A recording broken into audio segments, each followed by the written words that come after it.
दूसरा अध्याय ग्रह के द्वारा गजेंद्र का पकड़ा जाना। श्री सुखदेव जी ने कहा, परीक्षित, क्षीर सागर में त्रिकूट नाम का एक प्रसिद्ध सुंदर एवं श्रेष्ठ पर्वत था।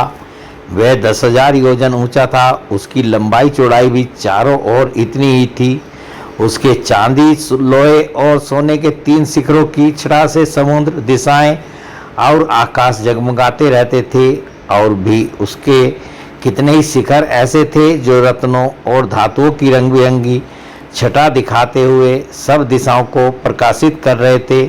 उनमें विविध जाति के वृक्ष, लताएं और झाड़ियां थी। झरनों की झरझर से वह गुंजायमान होता रहता था। सब ओर से समुद्र की लहरें आकर उस पर्वत के निचले भाग से टकराती। उस समय ऐसा जान पड़ता मानो वे पर्वतराज के पांव पखार रही हों। उस पर्वत के हरे पन्ने के पत्थरों से वहाँ की भूमि ऐसी सांवली हो गई थी जैसे उस पर हरी भरी दूब लग रही हो।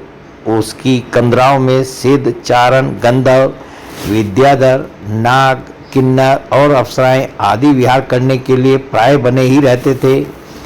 जब उसके संगीत की ध्वनि चट्टानों से टकराकर गुफाओं में प्रतिध्वनित होने लगती थी, तब बड़े बड़े गर्वीले सिंह उसे दूसरे सिंह की ध्वनि समझकर सह न पाते और अपनी गर्जना से उसे दबा देने के लिए और जोर से गरजने लगते थे। उस पर्वत की तलहटी तरह तरह के जंगली जानवरों के झुंडों से सुशोभित रहती थी। अनेकों प्रकार के वृक्षों से भरे हुए देवताओं के उद्यान में सुंदर सुंदर पक्षी मधुर कंठ से चहकते रहते थे।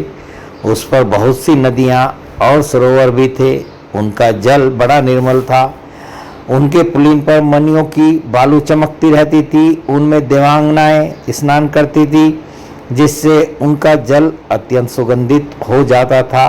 उसकी सुर भी लेकर भीनी भीनी वायु चलती रहती थी। पर्वतराज त्रिकूट की तराई में भगवत प्रेमी महात्मा भगवान वरुण का एक उद्यान था। उसका नाम था ऋतुमान।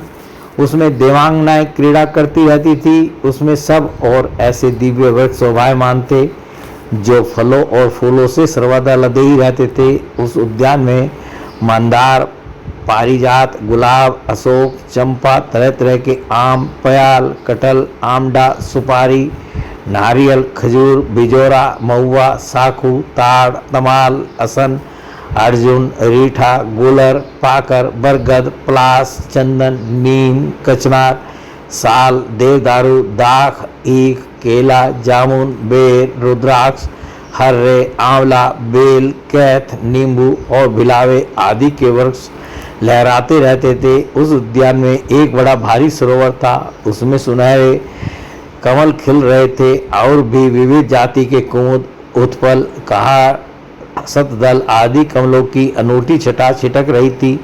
मतवाले भौरे गूंज रहे थे। मनोहर पक्षी कलरव कर रहे थे। हंस, कारंडव, चक्रवाक और सारस दल के दल भरे हुए थे। पनडुब्बी, बत्तख और पपीहे गूंज रहे थे। मछली और कछुओं के चलने से कमल के फूल हिल जाते थे जिससे उनका पराग झड़कर जल को सुंदर और सुगंधित बना देता था। कदम, बेंत, नरकुल, कनमलता, बेन और वृक्षों से वह घिरा था। कुंद, कुर्बक, कटसरैया, अशोक, सिरस, वनमल्लिका, लिसोड़ा, हरसिंगार, सोनजूही, नाग, पुन्नाग, जाति, मल्लिका, सतपत्र, माधवी और मोगरा आदि सुंदर सुंदर पुष्प वृक्ष एवं तट के दूसरे वृक्षों से भी जो प्रत्येक ऋतु में हरे भरे रहते थे, वह सरोवर शोभायमान रहता था। उस पर्वत के घोर जंगल में बहुत सी हथनियों के साथ एक गजेंद्र निवास करता था। वह बड़े बड़े शक्तिशाली हाथियों का सरदार था। एक दिन वह उसी पर्वत पर अपनी हथनियों के साथ कांटे वाले कीचक, बांस, बेंत, बड़ी बड़ी झाड़ियों और पेड़ों को रौंदता हुआ घूम रहा था। उसकी गंध मात्र से सिंह, हाथी, बाघ, गैंडे आदि हिंस्र जंतु, नाग तथा काले, गोरे, सरब और चमरी गाय आदि डर कर भाग जाया करते थे। और उसकी कृपा से भेड़िए, सुअर, भैंसे, रीछ, शल्य, लंगूर तथा कुत्ते, बंदर, हरिण और खरगोश आदि क्षुद्र जीव सब कहीं निर्भय विचरते रहते थे। उसके पीछे पीछे हाथियों के छोटे छोटे बच्चे दौड़ रहे थे। बड़े बड़े हाथी और हथिनियाँ भी उसे घेरे हुए चल रही थी। उसकी धमक से पहाड़ एक बार की कांप उठता था। उसके गंड स्थल से टपकते हुए मद का पान करने के लिए सात सात भौरे उड़ते जा रहे थे। मद के कारण उसके नेत्र विवल हो रहे थे। बड़े जोर की धूप थी, इसलिए वह व्याकुल हो गया और उसे तथा उसके साथियों को प्यास भी सताने लगी।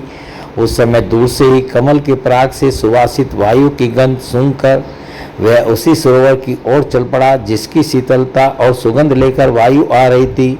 थोड़ी देर में वेग से चलकर वह सरोवर के तट पर जा पहुंचा। उस सरोवर का जल अत्यंत निर्मल एवं अमृत के समान मधुर था। सुनहले और अरुण कमलों की केसर से वह महक रहा था। गजेंद्र ने पहले तो उसमें घुसकर अपनी सूंड से उठाकर जी भरकर जल पिया, फिर उस जल में स्नान करके अपनी थकान मिटाई। गजेंद्र ग्रस्त पुरुषों की भांति मोहग्रस्त होकर अपनी सूंड से जल के फुहारे छोड़ छोड़कर साथ की हथिनियों और बच्चों को नहलाने लगा तथा उनके मुंह में सूंड डालकर जल पिलाने लगा।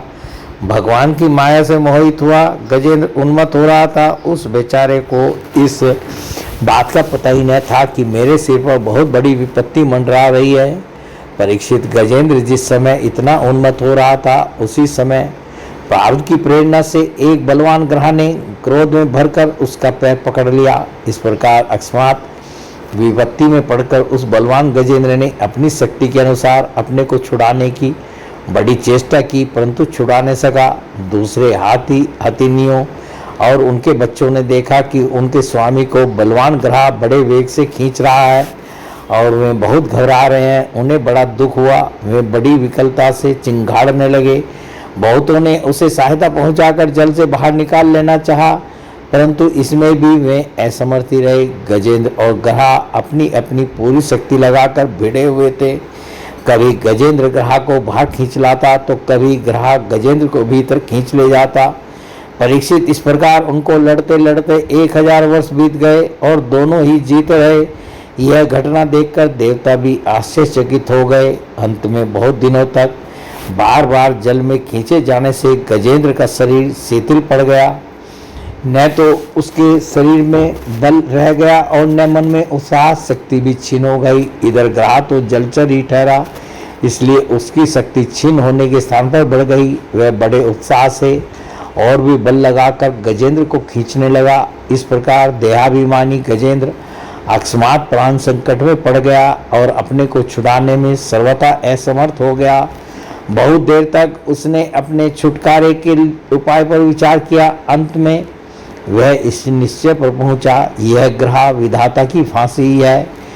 इसमें फंसकर मैं आतुर हो रहा हूँ। जब मुझे मेरे बराबर के हाथी भी इस विपत्ति से न उबार सके, तब ये बेचारी हथिनियाँ तो छुड़ा ही कैसे सकती हैं। इसलिए अब मैं संपूर्ण विश्व के एकमात्र आश्रय भगवान की ही शरण लेता हूँ। काल बड़ा बली है, यह सांप के समान बड़े प्रचंड वेग से सबको निगल जाने के लिए दौड़ता ही रहता है। इससे अत्यंत भयभीत होकर जो कोई भगवान की शरण में चला जाता है उसे वे प्रभु अवश्य बचा लेते हैं। उनके भय से भीत होकर मृत्यु भी अपना काम ठीक ठीक पूरा करता है।